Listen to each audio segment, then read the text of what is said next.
كما صليت على إبراهيم وعلى آل إبراهيم في العالمين إنك حميد مجيد. أعوذ بالله من الشيطان الرجيم. بسم الله الرحمن الرحيم. قيل ادخل الجنة قال يا ليت قومي يعلمون بما غفر لي ربي وجعلني من المكرمين. وما أنزلنا على قومه من بعده من جند من السماء وما كنا منزلين. إن كانت إلا صيحة واحدة فإذا هم خامدون.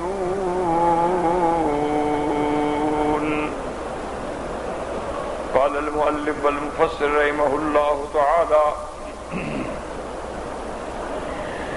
أدام النفع بعلومه وعلومكم في الدارين آمين. إلى أن قال: وقال سفيان الثوري رحمه الله عن عاصم الأحول عن أبي مجلس: بما غفر لي ربي وجعلني من المكرمين.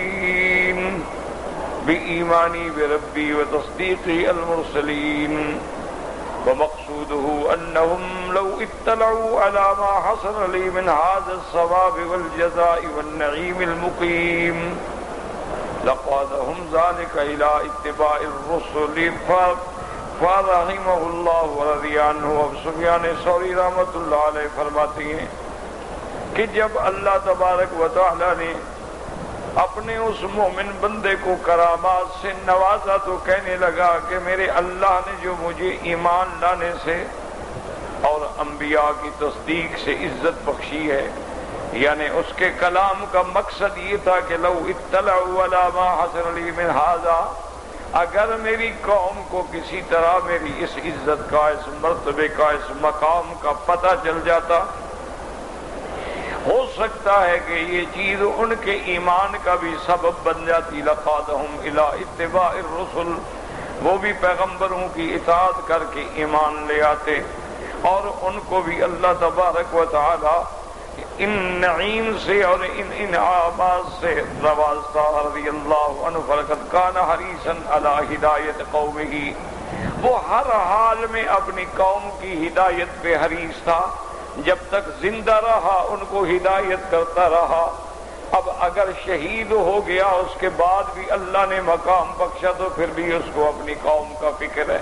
تو یہ اصل میں ایمان والوں کی شان ہوتی ہے کہ ہر حال میں ان کو یہ فکر ہوتا ہے کہ اللہ باقی لوگوں کو بھی جہنم سے بچا لے. جب وہ زندہ تھا تو کہتا تھا یا قوم اتبعوا المرسلین اتبعوا من لا يسألكم اجرا وهم مهتدون. اور جب وہ اس کو مار رہے تھے، شہید کر رہے تھے، اس وقت بھی کہہ رہا تھا اللہم اہد قومی فإنہم لا يعلمون. اللہ میری قوم کی ہدایت کا فیصلہ فرما، یہ حق کو نہیں جانتے. اور مرنے کے بعد جب اللہ نے نعمتوں سے نوازا تو اب بھی تمنا ہے کہ یا لیت قومی یعلمون، کاش میری قوم کو پتہ چلتا کہ اللہ نے مجھے کیسے نوازشات سے نوازا ہے. قال ابن ابی حاتم حدثنا ابی قال حدثنا الشام بن عبید اللہ قال حدثنا ابن جابر هو محمد عن عبد الملك عن ابن عمیر قال قال عروة بن مسعود الثقفي رضي الله عنه للنبي صلى الله عليه وسلم ابعثني الى قوم يدعوهم الى الاسلام. فقال رسول الله صلى الله عليه وسلم اني اخاف ان يقتلوك. فقال لو وجدوني نائما ما ايقظوني. فقال له رسول الله صلى الله عليه وسلم انطلق. فانطلق فمر على اللات والعزى فقال اصبحنك غدا بما يسوءك. فغضب السقيم فقال يا معشر السقيم ان اللات لا لاتا وان العزى لا عزى اسلموا تسلموا. یا معشر الاحلاف ان العزى لا عزى وان اللات لا لات اسلموا تسلموا فان ذلك 3 مرات فما رماه رجل فاصاب عقله فقتله فبلغ رسول الله صلى الله عليه وسلم قال هذا مثله كمثل صاحب ياسين قال يا ليت قومي يعلمون بما غفر لي ربي وجعلني من المكرمين. اب مفسر رحمۃ اللہ علیہ نے ابن ابی حاتم نے اس سند سے روایت کی ہے کہ حضرت عروۃ ابن مسعود الثقفی رضی اللہ تعالی عنہ بنو ثقیف کے قبیلے سے ہیں، حضور کی خدمت میں حاضر ہوئے اور آ کے عرض کیا کہ یا رسول اللہ ابعثنی الی قومی، مجھے آپ بھیجیں، اجازت دیں میں اپنی قوم کو جا کے ادعوہم الی الاسلام، ان کو اسلام کی دعوت دوں، اسلام کی طرف بلاؤں. حضور پاک نے فرمایا انی اخاف ان یقتلوک، میرے آقا نے فرمایا مجھے خوف ہے کہ تیری قوم جو ہے وہ تمہیں قتل کر دے گی. اس نے کہا یا رسول اللہ میری قوم میں تو میرا اتنا مقام ہے کہ لو وجدونی نائما ما ایقظونی، اگر میں سو رہا ہوں تو وہ مجھے اٹھانے کی بھی جرت نہیں کر سکتے، چہ جائے کہ مجھے قتل کر دیں گے. میرا قوم میں بڑا مقام ہے. حضور نے فرمایا تمہاری مرضی، جاؤ بھائی. فمر علی اللات والعزى، لات عزا جو تھے یہ ان کے خدا تھے مکے اور طائف کے درمیان میں. اصل بات یاد رکھیں کہ یہ جتنے بت ہیں نا جی، جتنے قرآن میں ذکر آیا ہے یا آج بھی دنیا میں بت پرستی ہے. قرآن پاک میں نام آتا ہے ایک تو حضرت نوح علیہ السلام کے زمانے میں ودن و سواعا و یغوثا و یعوقا و نصرا، یہ 5 کا نام ہے. اس کے بعد حضور صلی اللہ علیہ وسلم کے زمانے میں آیا ہے لات، عزا، منات، حبل، اساف، نائلہ. یہ نام ہیں جو حضور کے زمانے میں بڑے بڑے ان کے بت تھے. اسی لیے یہ قرآن میں بھی افرأیتم اللات والعزى ومناة الثالثة الأخرى، قرآن نے ان کا نام دیا. تو اس لیے یاد رکھیں کہ یہ دراصل یہ بتوں کی پوجا نہیں ہوتی. ایک بات یاد رکھیں، بت لکڑی کے ہوتے ہیں، بت پلاسٹک کے ہوتے ہیں، بت پیتل کے ہوتے ہیں، بت لوہے کے ہوتے ہیں، بت پتھروں کے بنے ہوتے ہیں، عجیب ہوتے ہیں. اب تو آپ جائیں نا جی، مثلا باہر میں خود ایک دفعہ ہانگ کانگ میں تھا، ایک مارکیٹ میں ہم جا رہے تھے، قاری طیب صاحب بھی میرے ساتھ تھے. انہوں نے کہا یہ کیا ہے؟ انہوں نے کہا جی یہ ان کے خدا ہیں، پلاسٹک کے بنے ہوئے بت، کوئی لٹکا ہوا ہے، کوئی دیواروں میں رکھا ہوا ہے، کسی کے ربڑ باندھ کے انہوں نے لٹکائے ہوئے ہیں، خدا لٹک رہے ہیں، بک رہے ہیں. میں نے کہا یہ اچھی بات ہے. انہوں نے کہا جی یہ ان کے خدا ہیں، بت ہیں. اصل بات یہ نہیں ہے. دیکھیں نا، اگر انہوں نے مثلا پتھر کی پوجا کرنی ہے تو مکے والوں کے پاس جبل ابی قبیس تھا، جبل صفا تھا، جبل مروہ تھا، جبل سور تھا، جبل نور تھا، جبل عمر تھا، جبل کعبہ تھا، جبل ہندی تھا. تو پہاڑ ہی پہاڑ ہیں سارے، تو پہاڑوں کی پوجا کرتے. اگر کسی نے تانبے اور سونے کی پوجا کرنی ہے تو 2 کلو تانبا سامنے رکھ کے اس کی پوجا کر دو. یہ بات نہیں ہے. اصل بات یہ ہے کہ یہ جتنے نام گزرے ہیں یہ اللہ کے بڑے مقبول اور اللہ کے مقربین بندوں میں سے تھے، رجال صالحین تھے. اپنے اپنے زمانے میں یہ اولیاء اللہ تھے. ان کی ساری زندگیاں عبادت میں گزری، ریاضت میں گزری، اللہ کے ذکر میں گزری، اللہ کے دین کی دعوت میں گزری. جب یہ فوت ہونے لگے تو ابلیس لعین نے نوح علیہ السلام کی قوم کے دماغ میں ڈالا، انسان بن کے، بزرگ بن کے، یار یہ اللہ والے تو سارے جا رہے ہیں، اب ان کے بعد پتہ نہیں کیا ہوگا. ہم نے کہا ہاں بھائی فکر تو ہے، فلاں بھی فوت ہو گئے، فلاں بھی فوت ہو گئے، فلاں بھی فوت ہو گئے. اس نے کہا کہ بھائی میرا خیال یہ ہے کہ ایک حل ہے کہ ان کی تصویریں بنا کے ہم اپنے گھروں میں، اپنے مسجدوں میں، عبادت خانوں میں رکھ دیں تاکہ کم از کم ہمیں یہ بزرگ یاد آتے رہیں گے، ان کو یاد کر کر کے ہم بھی اللہ کی عبادت کریں گے۔ تو انہوں نے اس سے کہا کہ بھئی وہ تصویر یا اس بت وہ اسٹیچو جو بنانا ہے ہمیں تو آتا نہیں، ہم کیسے بنائیں؟ اس نے کہا چلو میں کوشش کرتا ہوں۔ تو ابلیس لعین نے ان بزرگوں کی شکل کے ان کو بت بنا کے دے دی۔ جیسے آپ ابھی بھی لندن کے میوزیم مادام تساؤ میں جائیں نا جی، ہر بڑے آدمی کا بت کھڑا ہے، آپ حیران ہو جائیں گے کہ گویا وہی بندہ کھڑا ہے۔ اور وہ تو بنانے والا بھی بڑا کاریگر تھا نا، ابلیس تھا، یہ تو بندوں کے بنے ہوئے ہیں نا۔ وہ تو سب سے بڑا کاریگر تھا جو اللہ میاں کی اپوزیشن میں کھڑا ہے۔ اس نے جناب ایسا بت بنایا نا، کو معلوم ہوتا تھا کہ بزرگ سامنے بیٹھے ہیں۔ انہوں نے کہا بس ان کو رکھ لو، بس ان کو یاد کیا کرو کہ اچھے لوگ تھے، اللہ کی عبادت کرتے تھے، ہم بھی محنت کریں۔ جب وہ ایک نسل ختم ہو گئی، ان کی اولادیں آ گئیں، تو ان کے دماغ میں اس نے ڈال دیا، انہوں نے کہا بھی تمہارے ماں باپ جب مسجد میں آتے تھے، نمازیں پڑھتے تھے، ان کے آگے بھی جھکتے تھے، ان کو بھی چومتے تھے، ان کو بھی چاٹتے تھے، ان کو کہتے تھے، اور یہ ان کی باتیں اللہ کو کہتے تھے، تم بھی ان کی خدمت کیا کرو، عزت کیا کرو۔ تو یہاں سے بت پرستی شروع ہوئی۔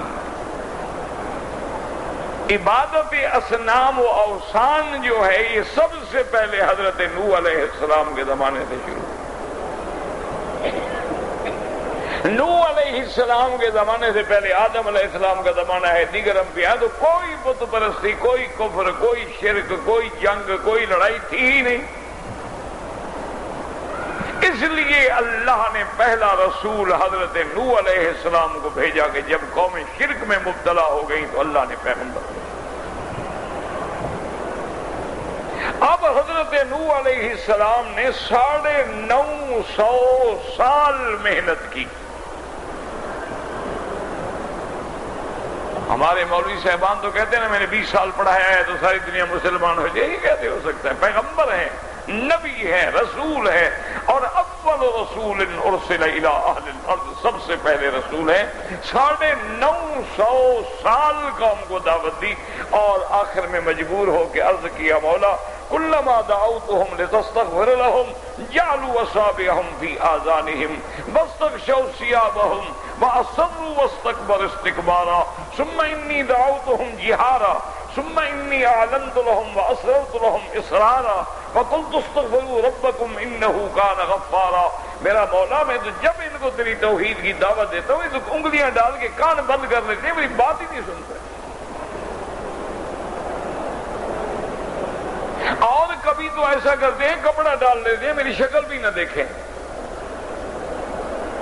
اور کبھی ایسا ظلم کرتے تھے کہ حضرت نوح علیہ السلام کو مارتے، حضرت بے ہوش ہو جاتے، وہ سمجھتے کہ حضرت فوت ہو گئے ہیں، اس حالت میں چھوڑ کے چلے جاتے، حضرت پھر ہوش میں آتے، پھر دعوت توحید۔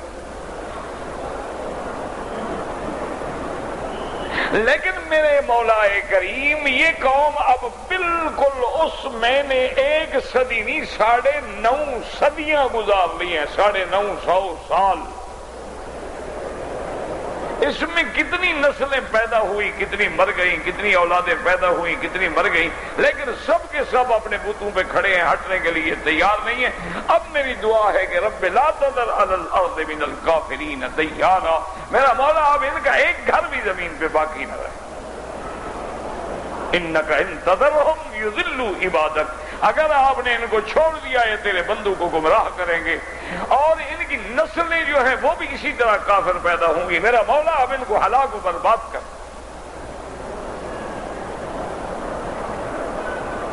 تو سب سے پہلے بت پرستی کی ابتدا جو ہے یاد رکھو نوح علیہ السلام کے زمانے سے ہے، اور ابتدا کرانے والا جو ہے وہ ابلیس ہے، اور سب سے پہلے یہ شکلیں بنانا اور تماثیل بنانا اور صورتیں بنانا یہ ابلیس نے بنا کے ان کو سمجھایا، انہوں نے وہاں رکھا۔ اور اس کے بعد یہ کام ایسا ایسا ایسا پھر ترقی کرتا چلا گیا. پھر کچھ لوگ آئے, انہوں نے کہا کہ نہیں بھائی یہ بزرگ جو ہیں یہ تو کچھ نہیں کرتے, اللہ نے جو ستارے بنائے ہیں نا آسمان میں, یہ سارا نظام عالم جو ہے یہ ستارے چلا رہے ہیں. یہ ایک نیا نظریہ پیدا ہوا, اور یہ حضرت ابراہیم علیہ السلام کی قوم میں بھی تھا. انہوں نے کہا کہ اللہ نے جو آسمان میں ابراج بنائے ہیں, ایک دو برج ہیں اور اس کے بعد ستارے ہیں, یہ تمام نظام جو ہے یہ سارا ستاروں کے اندر ہے کہ یہ ستارہ فلاں برج میں ہوگا تو دنیا میں یہ ہو جائے گا, اور یہ ستارہ فلاں برج میں ہوگا تو دنیا میں یہ ہو جائے گا. یہ ایک نیا فتنہ نکلا, انہوں نے ستاروں کی عبادت شروع کی, اور انہی میں سے بعض نے سورج کی عبادت شروع کی, ان میں سے بعض نے چاند کی عبادت شروع کی, اور پھر ان میں سے جو منجمین اور عرافین تھے انہوں نے ایک علم ایجاد کیا جس کے ذریعے وہ یہ حساب لگاتے تھے کہ یہ بندہ کس تاریخ کو پیدا ہوا ہے, یکم ربیع الاول کو 2008 کو, اس کے باپ کا نام کیا ہے, اس کا نام کیا ہے, ماں کا نام کیا ہے. وہ اعداد نکال کے کہتے تھے بھی تمہارا ستارہ یہ ہے اور تمہارا برج یہ ہے, اور ستارہ شمس اگر ہو تو یہ خاصیتیں ہیں, مشتری ہو تو یہ ہیں, اور زحل ہو تو یہ ہیں, عطارد ہو تو یہ ہیں, اور فلاں ہو تو یہ ہیں. یہ انہوں نے ایک نیا علم ایجاد کیا جس کی وجہ سے دنیا منجمین کے چکر میں آ گئی.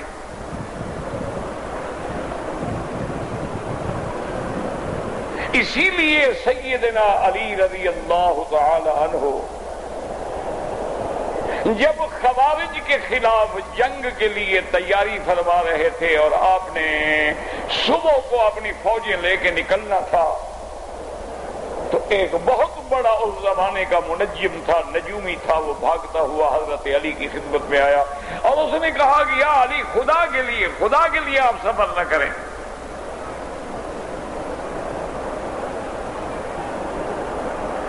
آپ نے فرمایا کیا ہو گیا؟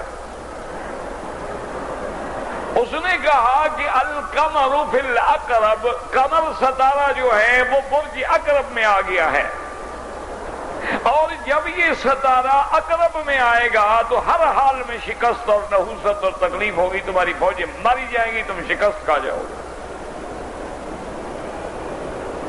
لہذا مہربانی کریں آپ اپنی جنگ روک دیں, 1-2 دن کے بعد چلے جائیں جب وہ ستارہ نکل جائے اقرب سے.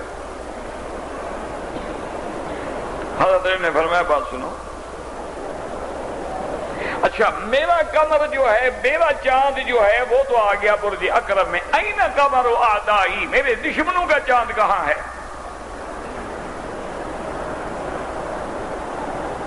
اب وہ سٹ پٹا, انہوں نے کہا چاند تو ایک ہے.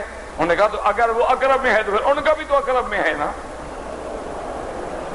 اور پھر میں اس کو قید کر دو, میں واپس آ کے ٹھیک کرتا ہوں اس کو.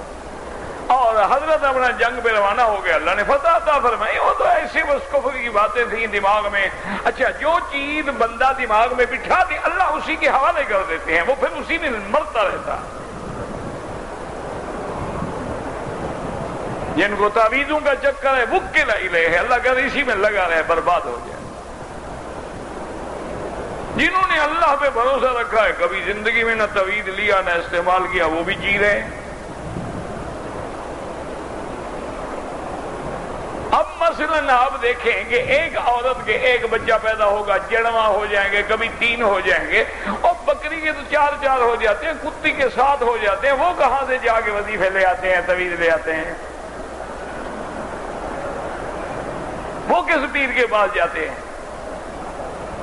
ایک ڈھونگ ہے دماغ میں, ایک سائیکولوجیکل ایفیکٹ ہوتا ہے, اثر ہوتا ہے. او میری آنکھ پھڑک رہی ہے, جس کو خیال نہیں ہے سارا دن پھڑکتی رہے, کچھ بھی نہیں ہوتا.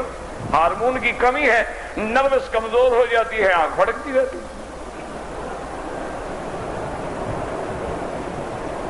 یعنی اب لوگ جہالت کی اس انتہا پہ پہنچ گئے ہیں. کبا کا بول رہا ہے, ہاں آج ہمارے گھر میں کوئی مہمان آ رہا ہے, یعنی کبے کو علم غیب ہے, اس ملعون کو علم غیب نہیں ہے. یہ کوئی عقیدہ ہے؟ انسان ہیں، جانور ہیں۔ بلی نے راستہ کاٹ لیا ہے جی، اب کام نہیں ہوگا جی، کتا کاٹ لے تو کام ہو جاتا ہے۔ کتا آگے گزر جائے کیونکہ وہ تو ان کا ڈارلنگ ہے نا، وہ وفادار چیز ہے نا، محبوب چیز ہے نا، اس کو تو چومتے ہیں، چاٹتے ہیں، شیمپو کراتے ہیں، نہاتے ہیں، ساتھ بٹھاتے ہیں، گاڑی میں سوار کراتے ہیں۔ بلی کا کالی بلی نے راستہ کاٹ دیا جی، بس کام نہیں ہوگا۔ اچھا، جن لوگوں کے دماغ میں یہ نہیں ہے، ان کی بلیاں رات دن راستے کاٹتی رہتی ہیں، کام ہوتے رہتے ہیں، کچھ فرق نہیں پڑتا۔ یہ تمہارا اپنا سائیکولوجیکل ایفیکٹ ہوتا ہے اور کچھ ہی نہیں ہوتا۔ اسی لیے یاد رکھیں کہ یہ لات جو ہے، عزا جو ہے، منات جو ہے، یہ بھی بڑے بڑے بزرگ گزرے ہیں، یہ بت نہیں تھے، ان کے بت بنائے گئے۔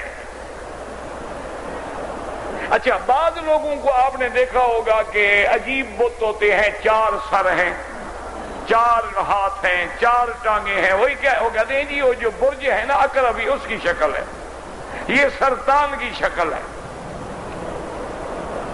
وہ ان ابراج کی شکلیں بناتے ہیں، بعض سیارات کی شکلیں بناتے ہیں۔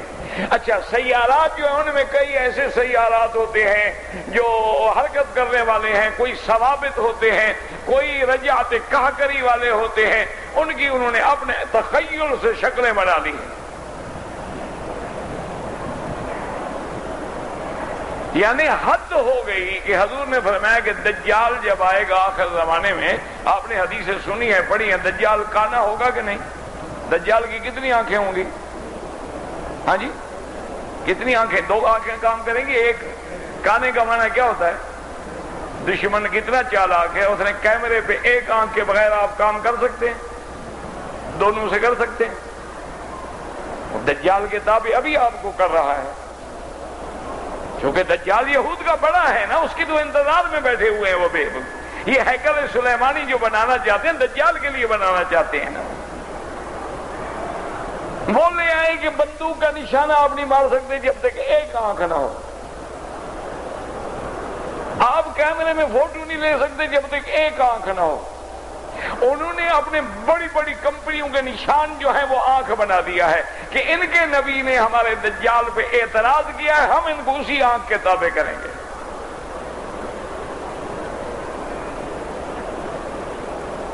اور مسلمان ہے ماشاءاللہ، روٹی تو کسی طور کما کھائے مچھندر، کھاؤ پیو مر جاؤ، جیسے جانور ہیں، کھاتے ہیں پیتے ہیں، بچے جنتے ہیں مر جاتے ہیں، بس ان کو کوئی فکر نہیں ہے کہ دشمن کیا کر رہا ہے۔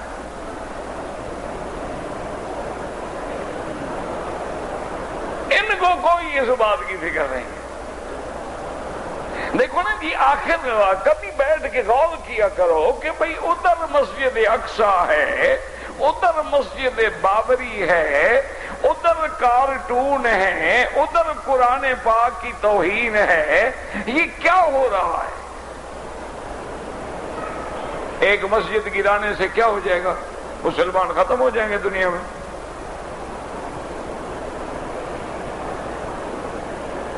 یا اگر آپ 1400 سال کے بعد میرے مدنی کی توہین کریں گے تو اگر چاند پہ تھوکیں، سورج پہ تھوکیں تو تھوک تمہارے منہ میں آئے گی، میرے نبی کو کیا بگڑ جائے گا؟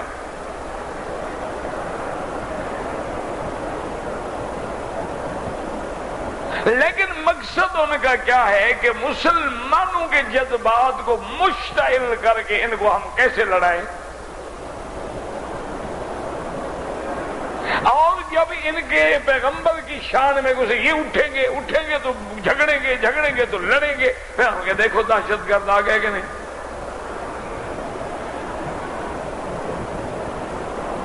کسی آدمی کو اتنا مجبور کر دو کہ دیوار سے لگ جائے، اب کیا ہے اس کے بعد؟ یا تو ٹکر مار کے دیوار توڑے یا مر جائے۔ تو اس لیے یاد رکھیں، یہ بت شت نہیں تھے جیسے آج آپ قبروں پہ جا کے عبادت کرتے ہیں، بت ہیں قبریں، اللہ والوں کی مزارات ہیں، بت ہیں، ان میں میں اللہ والے دفن ہیں، اولیاء اللہ دفن ہیں، ان میں بڑے بڑے اہل اللہ دفن ہیں، ان میں بڑے بڑے فقہاء محدثین مجتہدین، ان میں ایسے لوگ ہیں جنہوں نے 90,000 ہندو کو کلمہ پڑھا دیا، ان میں توحید کے علم بردار ہیں۔ سب سے بڑی بدعات آپ عبد القادر جیلانی رحمت اللہ علیہ کے نام پہ کرتے ہیں۔ عبد القادر جیلانی رحمت اللہ علیہ امام احمد ابن حنبل کے مسلک میں تھے اور سب سے بڑا مواحد تھا۔ یوں سمجھ لیں کہ جو آج کل عرب میں آپ جہاں بیٹھے ہیں، جو یہاں کے لوگوں کے امام کی فقہ کے ساتھ عقیدہ، یہی عقیدہ تو عبد القادر جیلانی کا تھا۔ وہ تو بہت بڑا موحد تھا، ساری زندگی توحید پہ کام کیا، ساری زندگی رد بدعت پہ کام کیا، ساری زندگی رد رفض اور شیعت کے خلاف کام کیا، اور دشمنوں نے ایسا انتقام لیا کہ اس کی کتابوں کے اندر اپنے مواد کو داخل کر دیا اور نام اوپر لکھا ہوا ہے عبد القادر جیلانی۔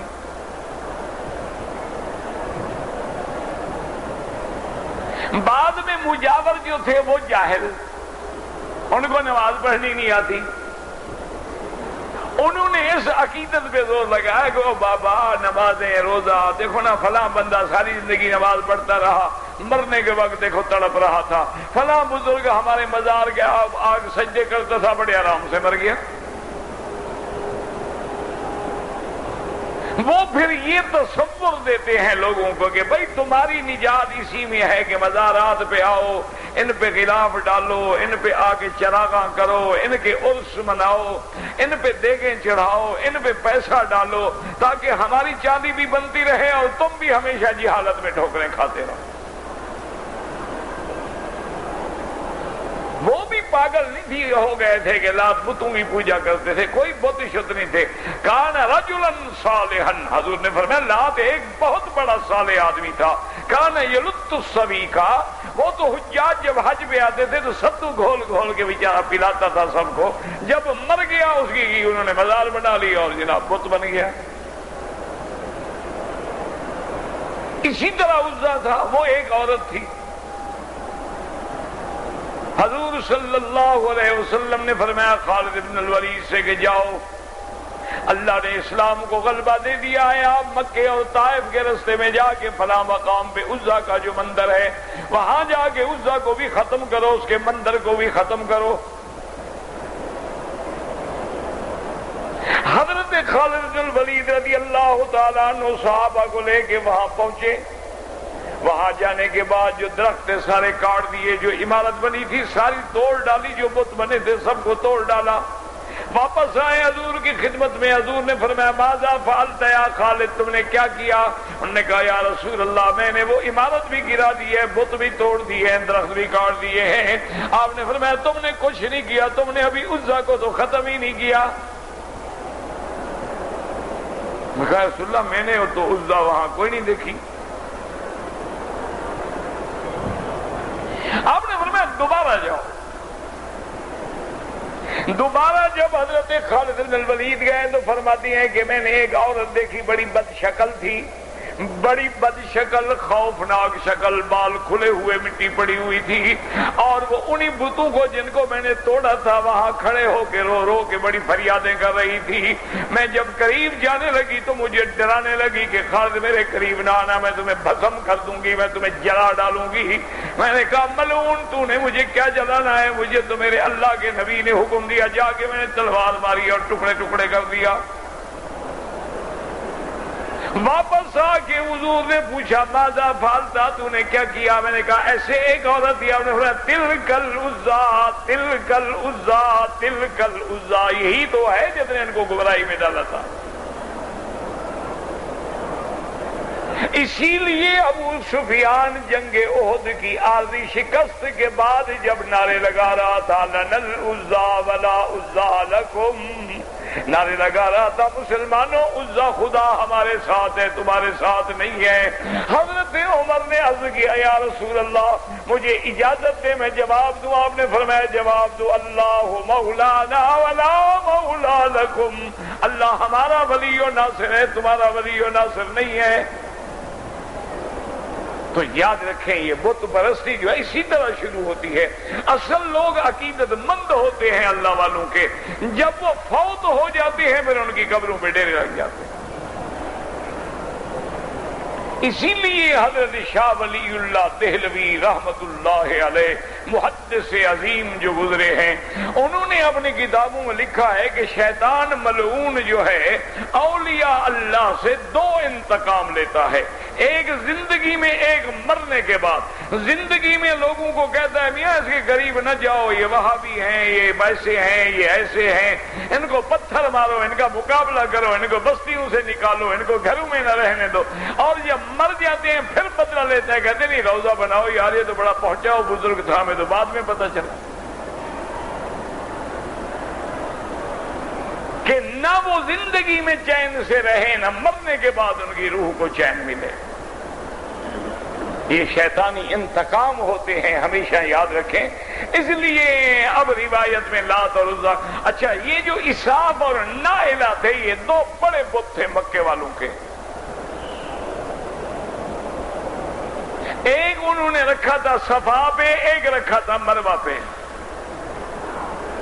اچھا ایک بت مؤنث تھا، خدا یعنی مؤنث بھی ہوتے ہیں نا، دیوی بھی ہوتی ہے نا، دیوتا بھی ہوتا ہے، مذکر بھی ہوتے ہیں. دیکھو خدا کو جو بیوی کی ضرورت پڑے کہاں جائے. عیسائیوں نے خدا کی بیوی نہیں بنائی تھی، ولا ولدا ظالمہ، اللہ بیوی سے بھی پاک ہے، اولاد سے بھی پاک ہے. تو اساف اور نائلہ اصل پتہ ہے واقعہ کیا تھا. اساف نائلہ ایک عورت تھی ایک مرد تھا، وہ حرم میں آئے اور اس زمانے میں اتنی مخلوق تو ہوتی نہیں تھی اور کعبے کا دروازہ بھی کھلا ہوتا تھا. وہ بدبخت کعبے کے اندر گھس گئے اور زنا کیا. ان پر اللہ کا عذاب آیا، وہ دونوں پتھر بن گئے. جب دونوں پتھر بن گئے، صبح کو جب قریش ہے انہوں نے دیکھا کہ دو پتھر کے بت انسان کی شکل میں پڑے ہیں، انہوں نے کہا ہاں معلوم ہوتا ہے یہ خدا ہے، اللہ نے بھیج دی. اور آ گئے خدا ہمارے دو. ان کی عبادت شروع ہو گئی. پھر ان کو نکال کے زمزم پہ لائے، پھر زمزم سے نکال کے ایک کو صفا پہ رکھ دیا، ایک کو مروہ پہ رکھ دیا. اسی لیے قرآن کہتا ہے نا کہ فلا جناح علیہ ان یطوف بہما، کہ صفا مروہ کے درمیان دوڑنے پہ تم پہ کوئی گناہ نہیں. صفا مروہ دوڑنا تو عبادت ہے، گناہ نہ ہونے کا کیا مطلب. دیکھو نا صفا مروہ تو واجب عبادت ہے، اس میں تو دوڑنے میں ثواب ہے. لیکن قرآن کہتے ہیں ان الصفا والمروۃ من شعائر اللہ فمن حج البیت او اعتمر فلا جناح علیہ ان یطوف بہما. یہ اللہ کی شعائر میں سے ہے، جو حج کرے یا عمرہ کرے اس پہ کوئی گناہ نہیں، کوئی حرج نہیں، کوئی اسم نہیں.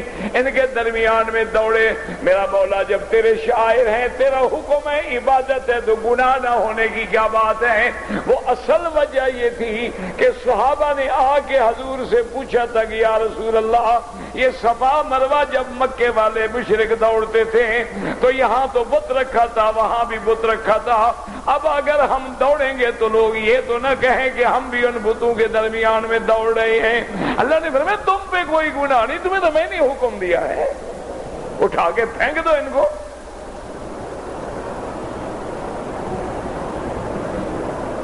تو اس لیے ہمیشہ یاد رکھیں، بات کو سمجھا کریں. اسی طرح یہ ستاروں کا نظام ہے، علم جفر ہے، علم نجوم ہے، علم الاعداد ہے. اسی طرح یہ پامسٹری کا علم ہے، اور اسی طرح علم الالوان ہے.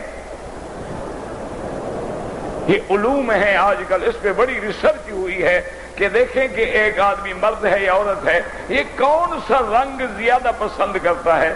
اس کو رنگ سفید پسند ہے، اس کو رنگ گلابی پسند ہے، پنک پسند ہے، گرین پسند ہے، ادرک پسند ہے، اخضر پسند ہے.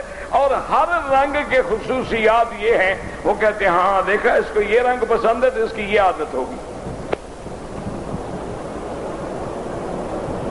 یہ علم ہے، ابحاث ہیں.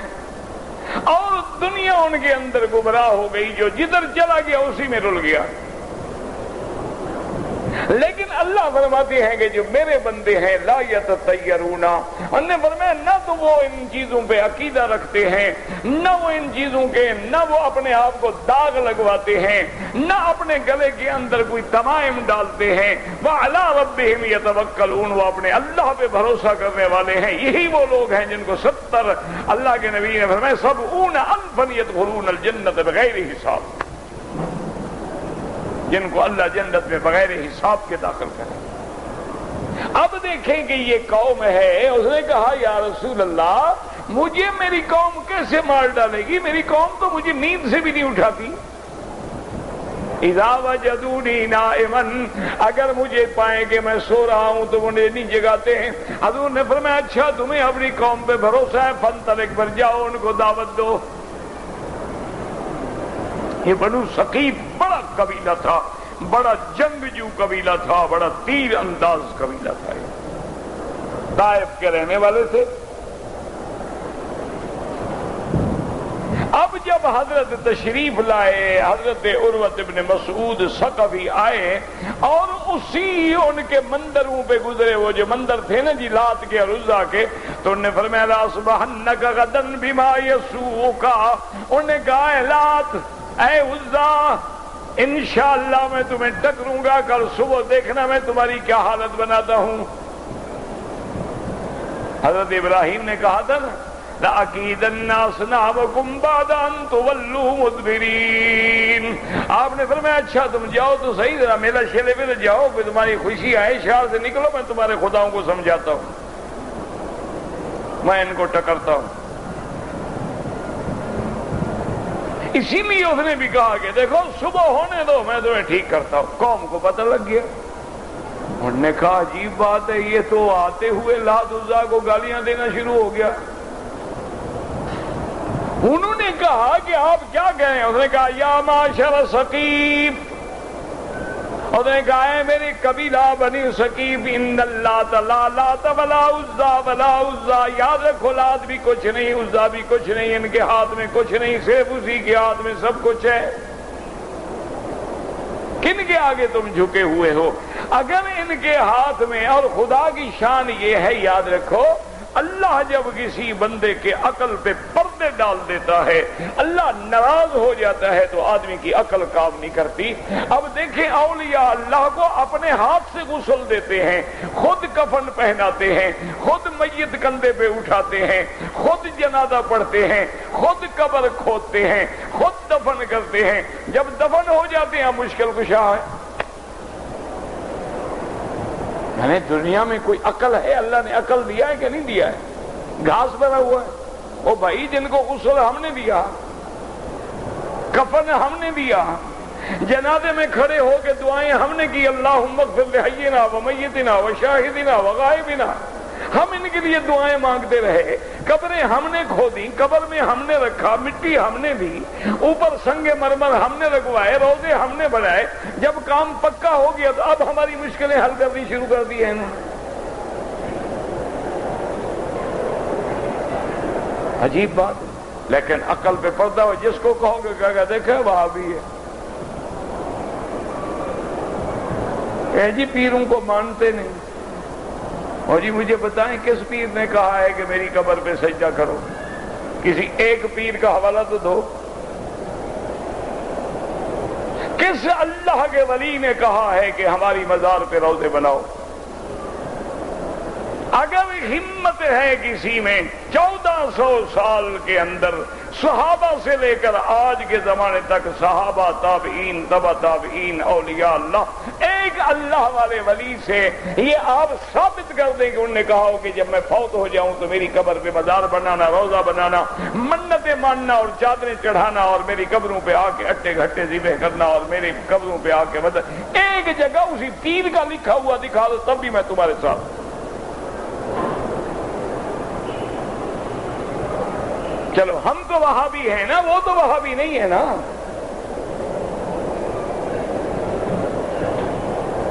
حضرت خواجہ غلام فرید رحمت اللہ علیہ جو کوٹ مٹھن کے علاقے کے بہت بڑے پیر گزرے ہیں، اس سے کسی آدمی نے آ کے مسئلہ پوچھا کہ حضرت ہم نے سنا ہے کہ اللہ کے اولیاء جو ہیں، اللہ کے ولی جو ہیں، غوث قطب ابدال جو ہیں، ان کو علم غیب کا پتہ ہوتا ہے۔ آپ نے فرمایا بھائی علم غیب خاصہ خدا است و خاصۃ الشیء لا یوجد فی غیرہ، علم غیب اللہ کا خاصہ ہے، اللہ کے سوا کسی کے پاس علم غیب نہیں۔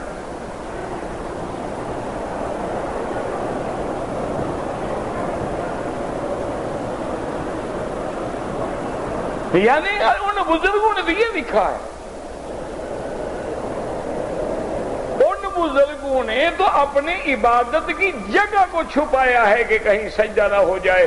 حضرت سید احمد شہید رحمت اللہ علیہ جب جہاد کر رہے تھے کفر کے خلاف تو آپ اپنے گھوڑے کو نہلا رہے تھے، ان کے ایک مرید تھے، انہوں نے مذاق میں کہہ دیا، انہوں نے کہا حضرت آج کل تو آپ بڑے موحد ہیں، بڑے توحید کی تقریریں کرتے ہیں، کتابیں لکھتے ہیں، شرک کے خلاف اور بدعت کے خلاف بیان دیتے ہیں، ذرا مرنے کی دیر ہے، آپ بھی تو سید ہیں نا، آپ کی قبر پہ بھی ایسا روضہ بنے گا لوگ سجدے کرتے کر کے پتھر کھا جائیں گے۔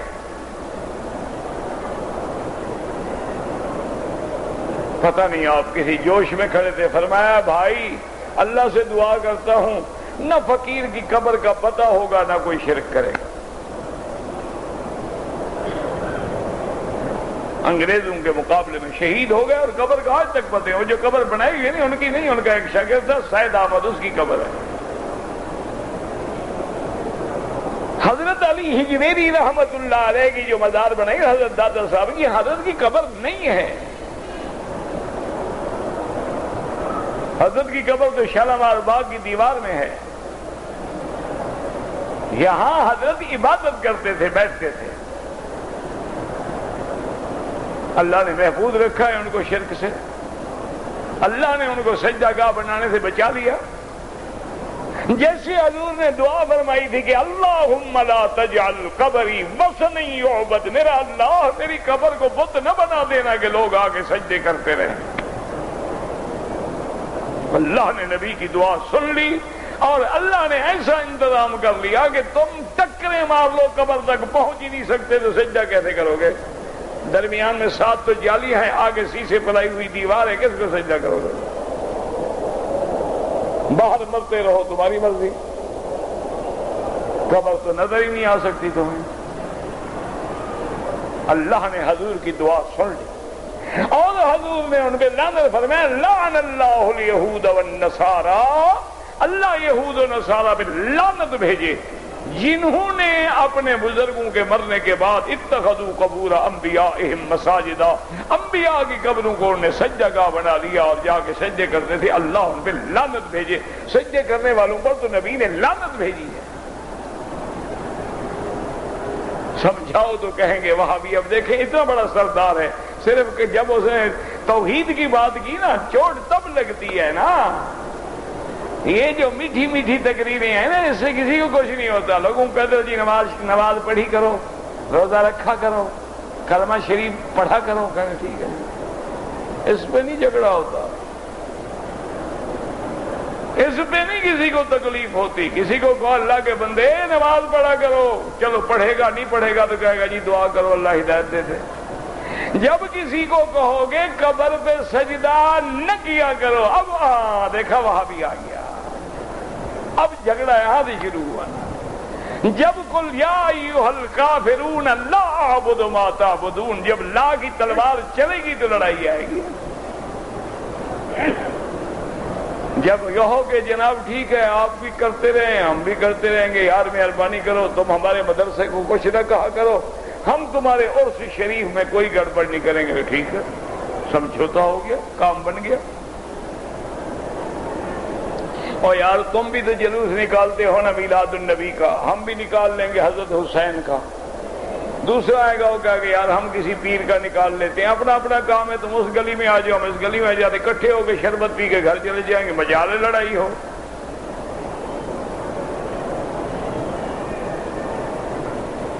لڑائی تب ہوگی جب حق کی بات کرو گے، اس وقت آگے پھر لوگ کہیں گے ہاں یہ پکا وہابی ہے، یہ تو نجدی ہے، یہ تو شیخ عبد الوہاب کی اولاد ہے۔ شیخ عبد الوہاب تو دنیا میں ایک ملک بھی دے گیا، اسلام کا قانون بھی دے گیا، تمہارے سجدے کرنے والوں نے کیا دیا؟ ٹھنڈے دل۔ بھئی شیخ الاسلام محمد ابن عبد الوہاب نے اس ملک میں اللہ کی کتاب و سنت کو رائج کیا کہ نہیں؟ 1400 سال کے بعد اگر تمہارے پاس کچھ موحد طالب آئے، انہوں نے بھی آ کے قرآن و سنت کا قانون بنایا۔ تیرے حلوے کھانے والے اور قبروں پہ سجدے کرنے والوں نے کبھی ایک بستی میں بھی قرآن و سنت کا قانون جاری کیا؟ تو بتاؤ حق والے کون ہیں؟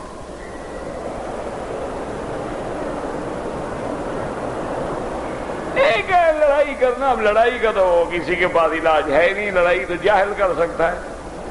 آپ نے فرمایا لا لات ولا عزا اسلموا تسلموا یا معشر الاحلاف۔ آپ نے فرمایا کہ او جماعتیں بنا کے لڑنے والوں، ان العزا لا عزا و ان اللات لا لات، کوئی عزا نہیں کوئی لات نہیں، اسلموا تسلموا، کلمہ پڑھو، ایمان لاؤ، اسلام لاؤ۔ قال ذلك 3 مرات، آپ نے 3 دفعہ جب یہ تقریر کی تو کسی نے دور سے تیر مارا، آپ کے اکول میں آیا، شہید ہو گئے۔ فبلغ رسول اللہ صلی اللہ علیہ وسلم، حضور کو خبر ملی کہ حضرت عروہ بن مسعود الثقفی کو اس کی قوم نے شہید کر دیا۔ آپ نے فرمایا میرے عروہ کی مثال اسی طرح ہے جیسے صاحب یاسین کی تھی، جیسے وہ کہہ رہا تھا یا لیت قومی یعلمون بما غفر لی ربی وجعلنی من المکرمین، جیسے وہ اپنی قوم کی ہمدردی کر رہے تھے اور اسی میں شہید ہوئے، میرا عروہ بھی اپنی قوم کو اسلام سکھانے گئے، شہید ہو گئے۔ اللہ تبارک و تعالی اسلام پہ قائم رکھے، ایمان پہ قائم رکھے، ہر شرک بلا سے بچائے۔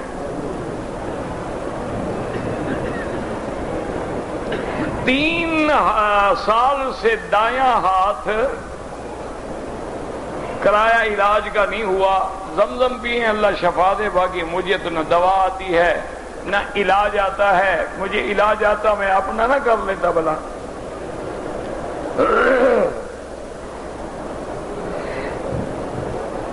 اگر کوئی آدمی یہ کہے کہ بھی میں حق المہر 1 لاکھ روپے 50,000 روپے پہلے دوں گا 50 بعد میں دوں گا، جائز، یہی معجل غیر معجل ہے نا، جلدی یا دیر سے، لیکن شرط یہ ہے کہ آگے بیوی بھی راضی ہو،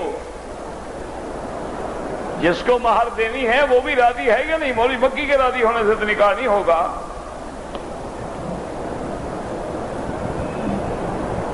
اگر وہ راضی ہے ہو سکتا ہے، اگر وہ کہے کہ نہیں ساری حق المہر پہلے دو پہلے دو، بھئی یہ تو پڑھا نہیں جاتا، میں کیا کروں؟ ایک عورت نے عمرہ کیا ہے، بال نہیں کاٹے، دوسرے دن کاٹے ہیں، اس دوران میں اس نے کوئی غلطی نہیں کی، کوئی خوشبو استعمال نہیں کی، خوشبو والے صابن سے غسل نہیں کیا، میاں بیوی آپس میں نہیں ملے، کوئی حرج نہیں، دوسرے دن بھی کاٹے ہیں تو کوئی جرمانہ نہیں، کیونکہ عورت کا کوئی احرام تو ہے نہیں، وہ جو کپڑے پہنے ہوئے وہی ہے۔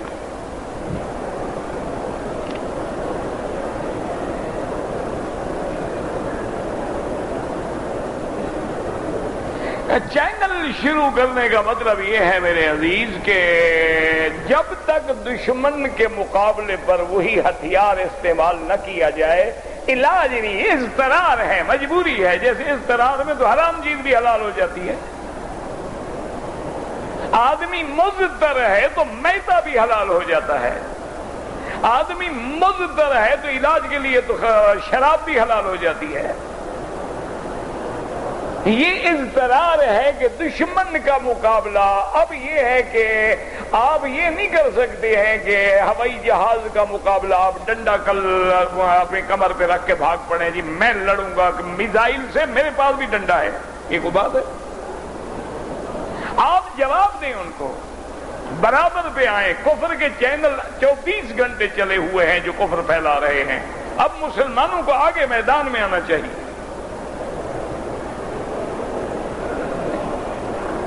جیسے حج پہ آتے ہو پاسپورٹ بناتے ہو فوٹو مجبوری ہے جائز ہے، آپ نے آئیڈینٹی کارڈ بنانا ہے مجبوری ہے جائز ہے، بلا وجہ نہ بناؤ۔ اور مثلا ابھی آپ تقریر ہو رہی ہے، میں آپ کو دیکھ رہا ہوں، آپ مجھے دیکھ رہے ہیں، یہ دیکھنا حلال ہے حرام ہے؟ تو اگر یہی تصویر میں دیکھ رہے ہو تو وہاں بھی حلال ہے، عورتوں کو دیکھو گے تو حرام ہے۔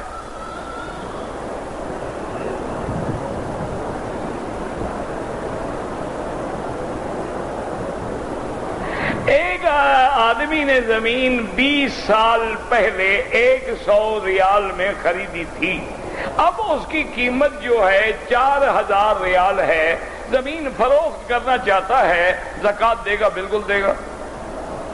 اگر زمین گھر بنانے کے لیے لی جائے تو زکوٰۃ نہیں ہے، لیکن جب فروخت کریں گے تو ہر سال کی مارکیٹ ویلیو کے مطابق قیمت لگا کے زکوٰۃ دینی ہوگی۔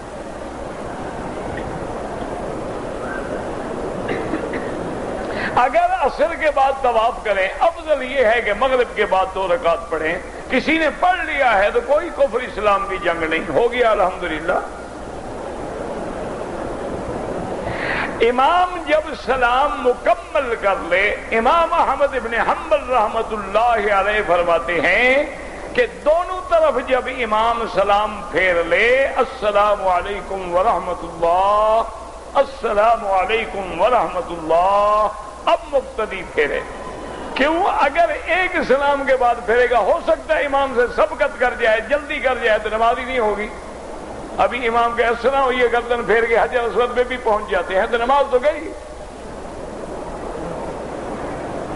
لیکن احناف کے نزدیک ایک سلام کے بعد بھی سلام پھیرنا جائز ہے، جیسے جنازے میں تو ایک سلام ہے نا، تو معنی یہ ہے کہ ایک سلام کے بعد بھی نماز مکمل ہو جاتی ہے، لیکن وہ بھی شرط ہے کہ امام السلام علیکم ورحمت اللہ مکمل کر لے، پھر آپ کہیں۔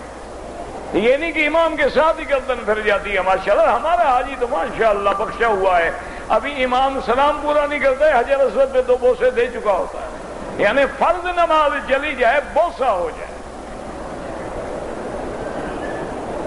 کیا کریں بیچارے، ساری زندگی جو قبروں پہ بوسا دیتے رہے، یہاں ایک ہی تو جگہ ہے، کہاں جائیں؟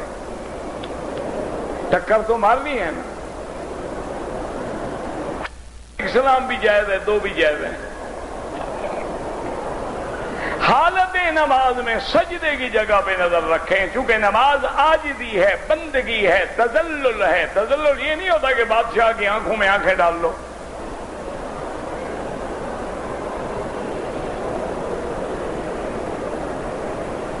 اگر صفا مروہ دوڑنے کے بعد تم نے ٹک لگوائے ہیں تو دم پڑ گئی، کم از کم اتنے بال کاٹیں گے، اگر اتنے بال ہیں تو چوتھا حصہ سارے سر کا کٹ جائے۔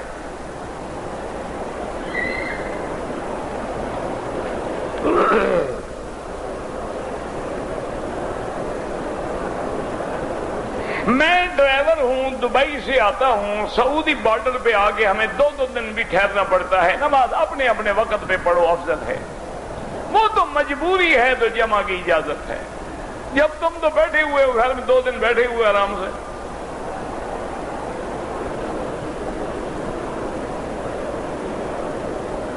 کہتے جی کہ میں اسلام آباد میں رہتا ہوں، کچھ لوگوں نے جادو کیا ہے، اللہ پاک جادو کے شر سے محفوظ رکھے۔ جادو ہوتا ہے، اثر بھی ہوتا ہے۔ علاج یہ ہے کہ 24 گھنٹے اپنے گھر میں سورۃ البقرہ کی کیسٹ چلائیں، ہر کمرے میں کیسٹ، ایک دن اس میں، ایک دن اس میں خود سورۃ البقرہ پڑھیں، پانی پہ دم کریں، سارے گھر میں وہ پانی پھینکیں، اور جن جن پہ زیادہ اثر ہے وہ ہیڈ فون لگا کے سورۃ البقرہ سنیں، انشاءاللہ 10-15 دن میں ٹھیک ہو جائے گا۔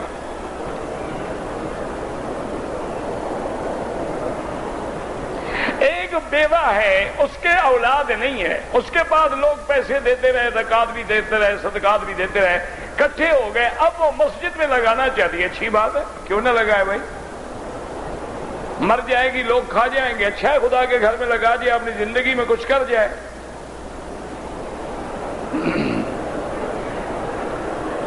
پانچوں میقات سے فاصلہ ایک جیسا ہے؟ بالکل نہیں، ایک مدینے میں ہے، ایک طائف میں ہے، ایک جوفا میں ہے، ایک یلملم میں ہے، کیسے ایک ہے؟ زندہ انسان کے لیے دعا کریں، اللہ اس کو عمرہ نصیب کرے۔ عصر کے بعد یہ مسئلہ میں نے بتا دیا ہے۔ عورت کے لیے چہرہ حالت احرام میں نہیں ڈھانپنا چاہیے، لیکن ایسے انداز میں ڈھانپے اگر لوگ زیادہ ہے کہ پردہ بھی رہے اور کپڑا منہ کو بھی نہ لگے۔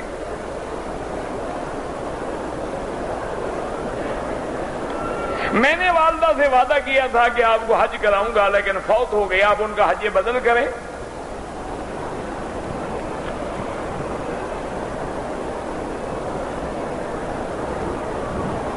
کہتے جی کہ جو آیات کعبۃ اللہ کے غلاف پہ لکھی ہوئی ہیں ان کی ہمیں ضرورت ہے تو اکھاڑ لیں۔ میرے پاس تو نہیں، آپ جا کے اتار لیں، اللہ کے بندے کھڑے ہو کے پڑھ لو۔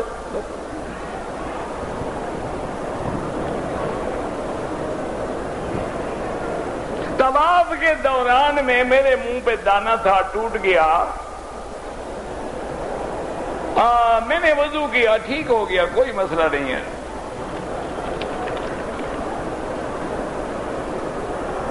بار بار حاضری کے لیے کعبے پہ دعا مانگیں۔ جبل احد کی مٹی ساتھ لے جاتے ہیں، نہیں لے جانی چاہیے۔ ہم نے مسئلے پہ آپ سے بات کرنی ہے، عشاء کے بعد آرام سے کر لیں۔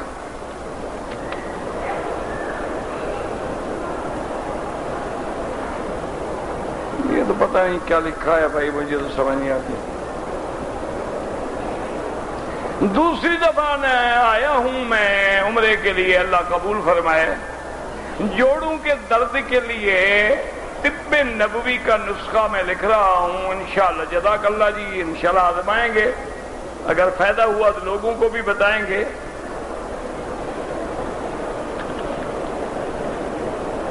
اگر ایک لڑکی عمرے پہ آتی ہے، ایک لڑکا یہاں کام کرتا ہے، اس کا نکاح ہو سکتا ہے جب والدین راضی ہوں، اولیاء اللہ راضی ہوں، وہ ساتھ ہوں یا اجازت دیں کسی کو وکیل بنائے، ورنہ نہیں ہو سکتا ہے۔ ربنا تقبل منا انك انت السميع العليم وتب علينا انك انت التواب الرحيم اللهم فرج هم المهمومين نفس كرب المكروبين واقض الدين عن المدينين واشفنا واشف مرضانا ومرضى المسلمين اللهم احفظنا واحفظ اهلنا اولادنا اخواننا اخواتنا ازواجنا ذرياتنا اموالنا بيوتنا وبيوت المسلمين عن الشرور والفتن والزلازل والمحن ما ظهر منها وما بطن وصلى الله تعالى على خير خلقه سيدنا محمد وعلى اله وصحبه اجمعين